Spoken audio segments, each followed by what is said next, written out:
Good morning and welcome. Thank you all so much for being here.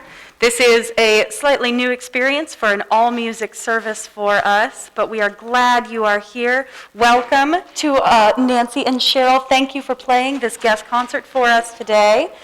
We are coming back after a long time distant, and it is so wonderful to be able to host and have some non-aerosol producing phenomenal artists in our midst. So I just want to take a moment to remind you all we will be returning to choirs and to handbells and things in the new year. As you are vaccinated and comfortable, please join us. But for today, we will enjoy a concert with occasional readings to guide us in this sense of light in dark throughout holiday traditions. We just have a few short announcements today. Good morning, all. I'm Reverend Tim. I'm the senior minister here in the Associate's Chair today. I want to urge you, if next Sunday is the Sunday before Christmas, and traditionally that is a time when we have child dedications. If you have a child who you would like to have dedicated in this congregation, this is the last call. Please be in touch with me very soon so we can plan it for Sunday. We look forward to next week's service and how it will be. Also, I want to let you know that our member Tom Titus has brought a box of books that he wrote called Humanity on Trial. And they are in the lobby. They are free for you to take as a Christmas gift from him. If you want to take it to your next Secret Santa party and distribute it around, you might consider that too. But Tom has brought a box of books, and you're welcome to take them. Let me see what else. We have, as we're still becoming accustomed to being back in person, we realized that we were missing one step that we needed to do, and that is to have a sign-in sheet in the lobby. We ask you to sign in. That is just in case we do have to have any contact tracing. If something did happen here, that we can provide that to the health department.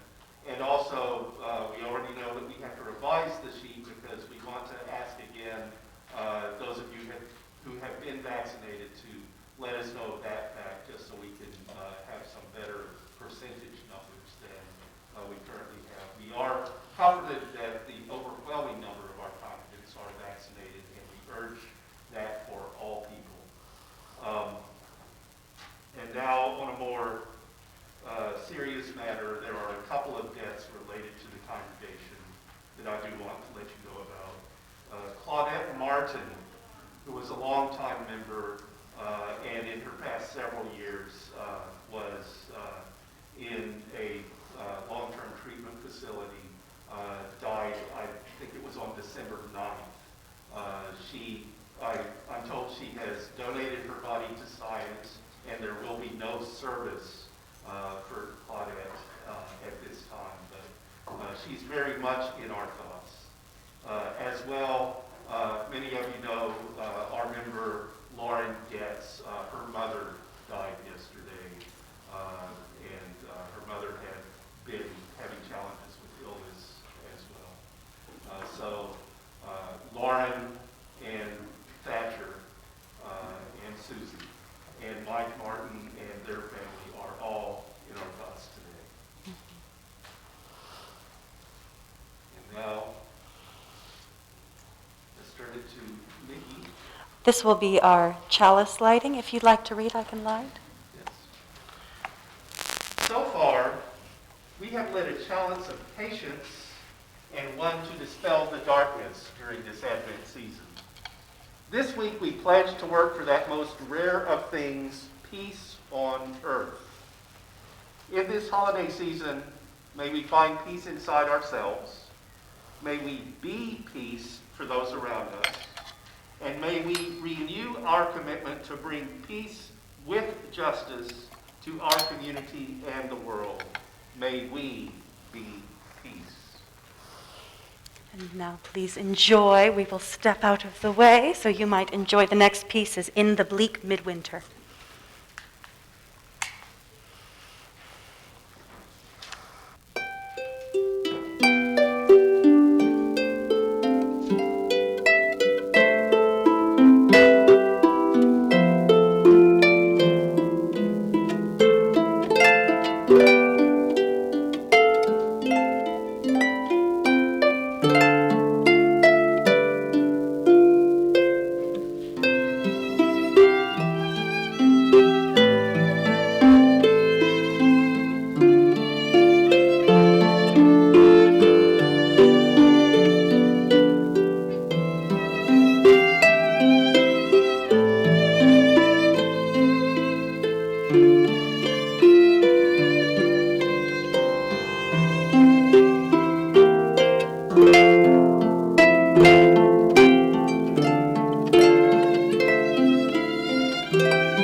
I'd like to offer this reading by Rabbi Joshua Lesser. It's been adapted. The Faith in Gratitude of Enough. In noticing simplicity, I become aware that I may have enough. The expanse of the sky's beauty, the flame of the Hanukkah candles, the sip of water that quenches my thirst, the food of this festive meal, the shelter of my home, the fabric of my clothes, the comfort of my friends, family, my own soul. How can I deny this abundance? I offer thanks for these simple gifts, but is it enough? In noticing with clarity the breadth of humanity, I become aware of abundance. The care of those who birthed me into this world, my shared truths of my teachers, the games played with my childhood friends, the stories of my ancestors, the lessons of the prophets, the assistance from strangers and kin. How can I deny this abundance? I offer thanks for these simple gifts, but is it enough? Generous One guided our awareness of the abundance around us. On Hanukkah days, when the faith of the Maccabees led them to trust that the oil they had would be enough. In the wake of Thanksgiving, we honor and are grateful that our harvest is enough.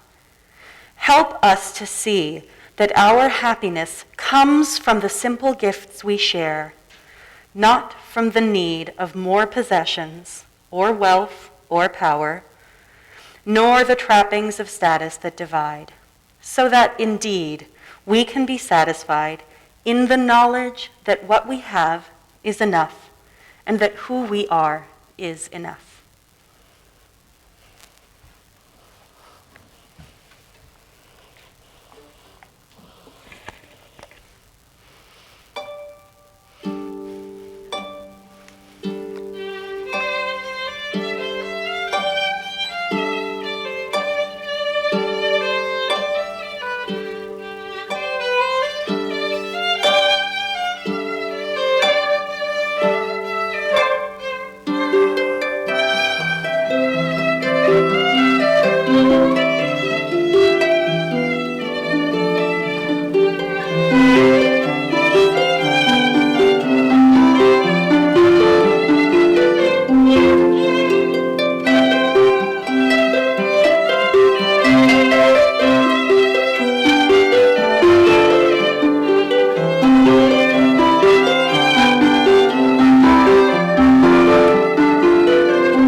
6th month of Elizabeth's pregnancy, God sent the angel Gabriel to Nazareth, a town in Galilee, to a virgin pledged to be married to a man named Joseph, a descendant of David. The virgin's name was Mary. The angel went to her and said, "Greetings, you who are highly favored, the Lord is with you." Mary was greatly troubled at his words and wondered what kind of greeting that might be. But the angel said to her, "Do not be afraid, Mary. You have found favor with God. You will conceive and give birth to a son, and you are to call him Jesus. He will be great and will be called the Son of the Most High. The Lord God will give him the throne of his father David, and he will reign over Jacob's descendants forever. His kingdom will never end." "How will this be?" Mary asked the angel, "because I am a virgin." The angel answered, "The Holy Spirit will come on you, and the power of the Most High will overshadow you. So the Holy One to be born will be called the Son of God. Even Elizabeth, your relative, is going to have a child in her old age, and she who was said to be unable to conceive is in her 6th month. For no word from God will ever fail." "I am the Lord's servant," Mary answered. "May your word to me be fulfilled." Then the angel left her.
want to offer this just personal reflection on Advent wreaths. We are in this time. I love Advent wreaths. Thank you. I might be sitting on something. Thank you again to our amazing production crew who is here every week. Is that working? Okay. But yes, I love Advent wreaths. If you don't know me, I'm Mickey. I'm the music director, and I went to many, many years of Catholic school with many Mickeys and Mollys and Maggies and Marys and Seamuses and Shaughnessy's. But I love, the seasons of the church year, partly for decor and the pageantry, but I also love the opportunity that a season provides for reflection. I recently heard an NPR interview that I also loved. It was about Hanukkah, and in it, Rabbi Elisha Joe Rabin said that ritual sanctifies time. I loved that. This is a season that is saturated with extra performance, extra comparison, and insecurity. I find it incredibly important to savor tradition, to meditate on why we do things. It's the most wonderful time of the year, but before I enjoy it, I need to cross off extra Christmas gigs. I must get the right gifts for everyone I've ever loved. I have to find the right outfit for each holiday event I'm Tetrising into the calendar. Plus, I need to remember to bake an extra batch of gluten-free, nut-free, keto, vegan cookies that are sure to fit everyone's diet without question, so that if I play my cards right, everything will be fine, it will be perfect, and I can rest knowing that my inherent worth and dignity are validated by getting it done. And it's a lot to get done because this is a time when we have fewer and fewer hours of daylight. This Advent wreath is something that comes from many Christian traditions. It's also began in Germanic spaces and pagan spaces when this is the darkest time of the year and we need a little light. We need a prayer and a promise that summer's going to come back, that you can enjoy this quiet, dark time.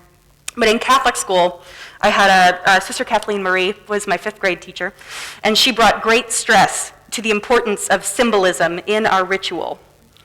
We learned that you get to light one more candle every week, different colors and different symbols, for hope, faith, joy, and peace. You guys might be familiar with that. And I see these words a lot around this time of year, usually in TJ Maxx on like generic mugs that you can find notebooks and things that you absent-mindedly buy for people on your Christmas list so that, but these words are so much more important in the difference of tradition. This hope candle, this is used to teach us about the stories that come with the Christian tradition. Sister Kathleen wanted to make sure that we were not treating Advent like a countdown to presents. She was very firm in many ways. But instead, it was a circle because we are always going to get to start Christmas over, was how she said it. You will always have your wreath. It is an always promise that we will always have Christmas. When the annual fatigue of perfectionism sets in during December, my Advent wreath reminds me that the journey to Christmas is a process. The 4 candles speak to that story that we learn. Hope is this first one. It's the prophet's candle, and it's speaking to this promise from the Old Testament that good is coming, that you are people who will have value and will have the experience of the divine. The faith candle was always, that was the one I usually wound up lighting, and we had class, and we would get to light the different ones. It's also purple. There's 3 purple, 1 pink. The second one is this pilgrimage candle, and it's the Bethlehem candle, and it's reminding us of the journey of making room in the month of December for something holy, for this tradition, for this time, and preparing it even in our own little Google calendars the way that you might need to. One of my favorite things is the week we're on. It's the Gaudete, the joy candle. And I love this because it is the 3rd week. It's only the halfway point, but we get to celebrate the joy part early, before it's even there. And I think that that's a phenomenal reminder in this season, that even though we're only halfway there, you can still celebrate the promise of something good. The 4th candle is, of course, peace. This is the angel's candle that reminds us that things will be fine, and you can build this kingdom of peace among each other. This is the angel that comes and tells us, okay, you have to be nice to everybody. And we don't have to wait until Christmas Day to suddenly be nice to everybody, like the Hallmark movie. I loved the Advent wreath because every week we had to take space to be quiet, to sit in dark, and enjoy the ritual even though it wasn't fully done yet. Anticipation, I think, is something to be enjoyed. It's not a build-up to the big day, but a reminder that Advent is about trusting the same promise every year. We are headed to something good. We can slow down and reflect in our own quiet, holy spaces of stillness and darkness. You hold on to hope, enjoy little moments, and even though it's dark, even though we're not there yet, there is good in the world to celebrate in every single week of Advent.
We are not yet passing the plate. We have a wicker basket on a table up front, and we have another wicker basket by the welcome table in the lobby. When you leave the service, please leave your offering there if you would. At this time, though, I do want to point out our pew literature in the cards. There is an envelope for cash offerings if you want to give cash, or if you want to indicate a special offering in some way, you can use that envelope, and our bookkeeper will be aware. There is also a yellow card called For Our Information. It's our visitor card. If you're a visitor, please fill out the front and back. There's also opportunities to volunteer inside the card, and this is for members and visitors, just to indicate your interests, and we might be able to put you with that. We have this wonderful illustration of our chalice quilt, handmade by your senior minister. Not the quilt, the card. We have proper credits for the quilt on here. And this also has points of contact for the congregation. And feel free to take home any of the pew literature. We can replace that. There's a bookmark with our 7 principles, online offering card, which will come in handy once we do pass the plate again. And we have a number of different brochures about membership and belonging that are in here.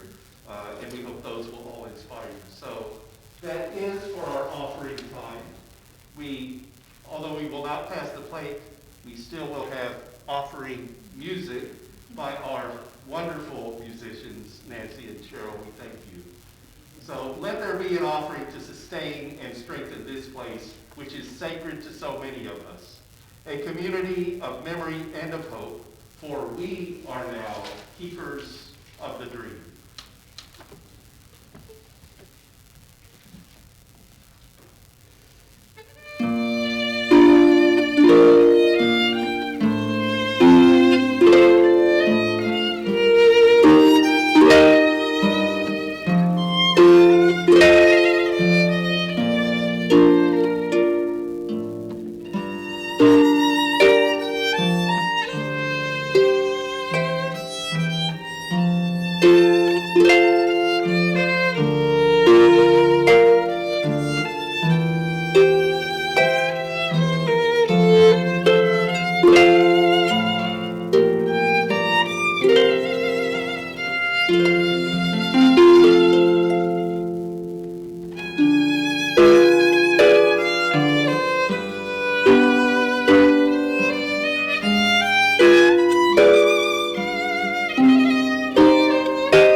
into the world, I have this reading, a Yule sunset prayer by Patty Whittington.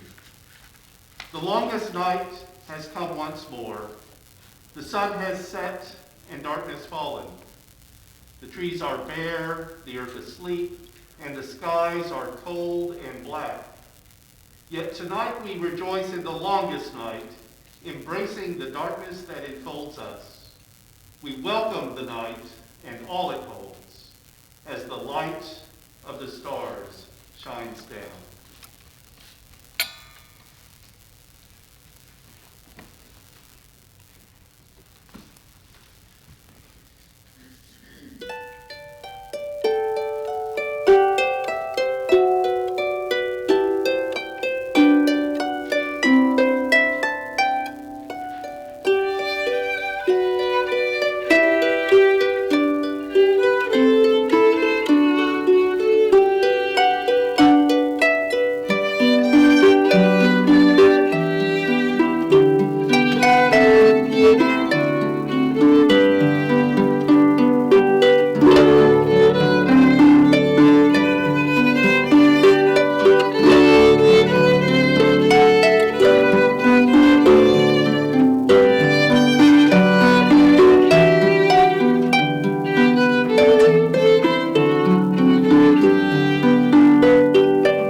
We did not mention, but you are welcome to go in peace, and you are welcome to say hello to everyone. You are welcome to join us on, not Zoom for coffee hour. I believe you have coffee hour. We will have coffee hour here. So if you want to log on, I guess you could all have a call, but you'll be over there. There's coffee. Thank you all for being here.